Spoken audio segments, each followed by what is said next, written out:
Jai Shri Ram.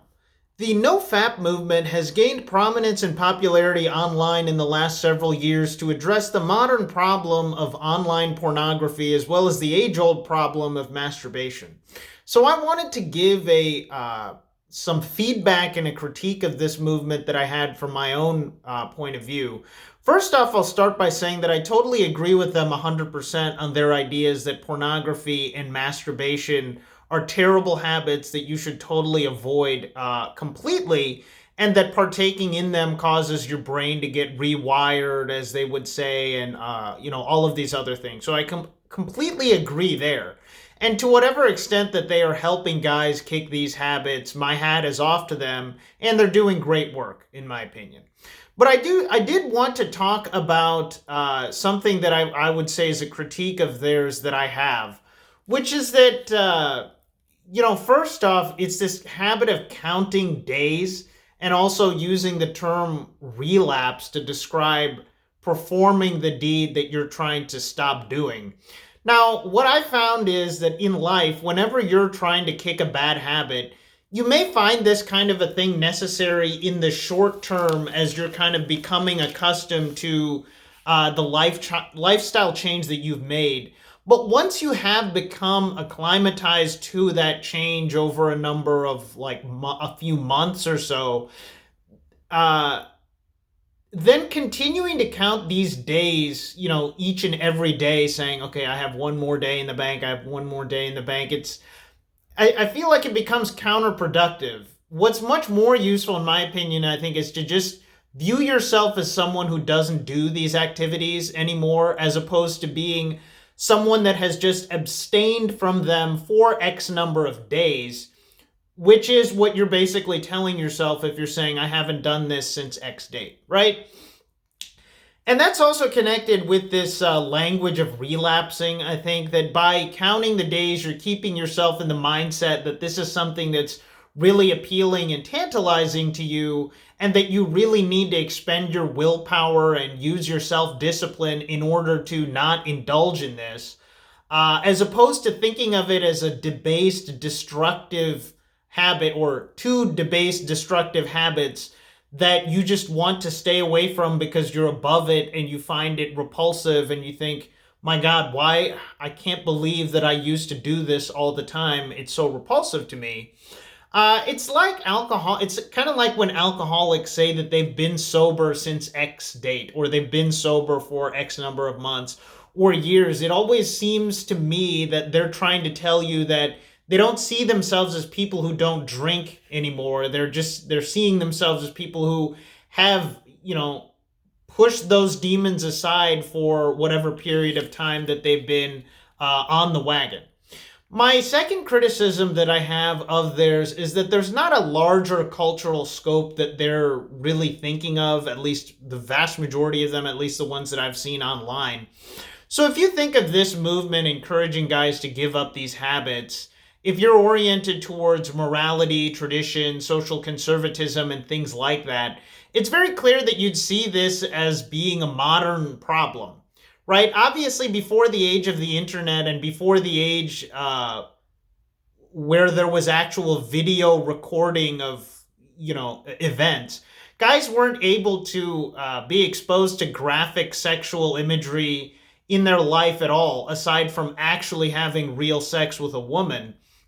And I feel like this only gets talked about by them in terms of this idea of rewiring your brain and all the kind of pleasure receptors and the dopamine and endorphins and whatever else that they talk about, and the necessity of undoing that kind of, brain rewiring, as they say, as opposed to a broader commentary on modernization, bringing this social ill into the world where it had previously not existed.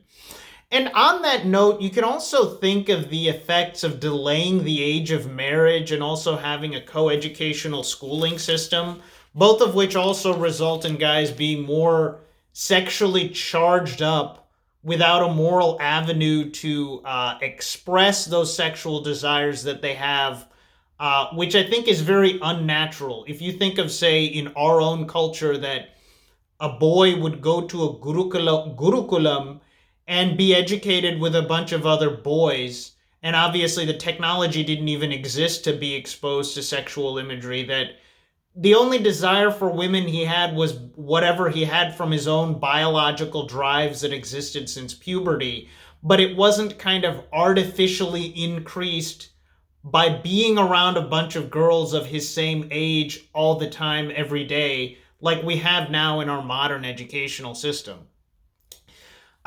So that's another thing that I see that they never really talk about, at least the people that I've seen. Maybe that's just because average people today that are online see that as being a normal thing. They don't have a critique of that. Maybe that's probably why they don't talk about it. But anyway, my third and final criticism that I have is coming from basically a spiritual point of view, which is that there's not really discussion by, again, the people that I've seen about actually trying to reduce sexual desires or attempt to transcend sexual desires, but rather there's an emphasis on basically exactly the opposite of that, which is that giving up these habits is going to help you get the actual woman that you want, who you can then have, theoretically as much sex with as you want, I guess.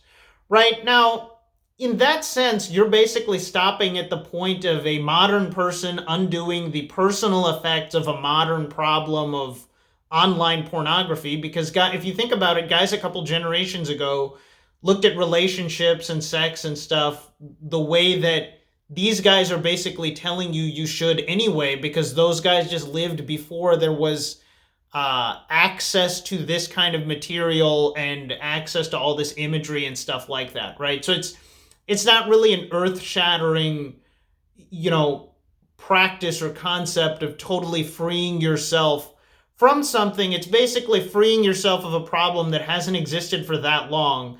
Basically trying to put yourself in the mind space of someone who lived before this problem even existed, right? It's not an earth-shatteringly revolutionary kind of an idea there to basically act like how a normal human being acted just a few decades ago. Whenever the topic of actually, yeah, that's all I had for that. That's all I had for the criticisms. Now, if I wanted to expand here, basically what I'm trying to say is that we have a modern issue of guys watching porn and, jacking off a lot, which didn't happen before. Obviously, guys did masturbate, but you didn't have this constant cycle of exposing yourself to graphic imagery and kind of tricking your brain into feeling like you actually had sex with a woman, whatever kinds of reward mechanisms are there in the brain that are going to encourage you to keep doing that over and over again for, some period of your life, right? So like I said, as far as they're saying get off of that hamster wheel, I support them completely.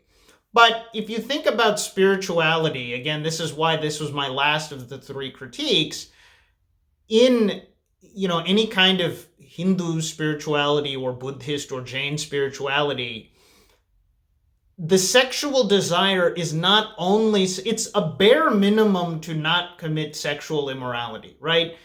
Things like not masturbating or not watching pornography, those things would fall into the bare minimum of you have to not commit sexually immoral acts, right? But they would also call you to try to transcend this desire that you have, understanding that this desire is not, it's not in our Atma, it's not in ourself, it's just here because of the fact that we've taken a human birth, right? When you take a human birth, you have to be born either male or female. Then you undergo puberty and you have all these hormonal changes that make you want to have sex and make you think about sex and make you look at,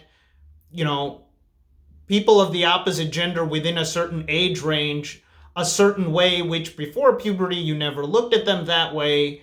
Trying to transcend that, I feel like this is kind of a foundational thing, right? Because the reason that guys watch porn and the reason that guys masturbate is because they want to have a sexual release, right? So that innate desire, working on that is something that, living a sattvic lifestyle, doing sadhana, all of these kinds of things that are prescribed in, Hinduism and Jainism and Buddhism that we have, that I think is a far more worthwhile way to approach this issue than to say, I'm not going to do X for X number of days, and this is how long that I've avoided this thing for.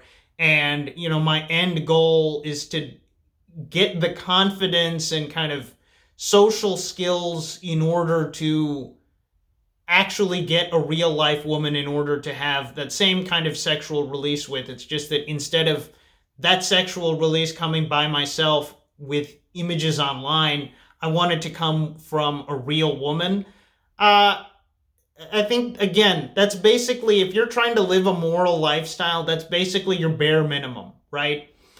So that's basically all I wanted to say here. I just wanted to kind of get people thinking about this idea that if you want to give up a bad habit in life, like these two habits that I just mentioned, most people might get into that for a narrow materialistic kind of a reason, right? Like the one that I just mentioned a couple times.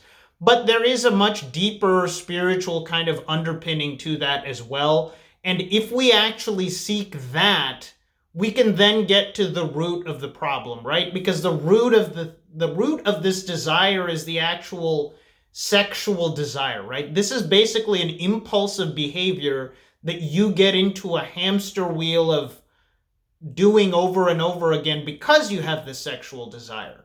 If you're able to change your lifestyle so that you don't get on that impulsive hamster wheel anymore, you still have that same desire that's in you, burning you up, right?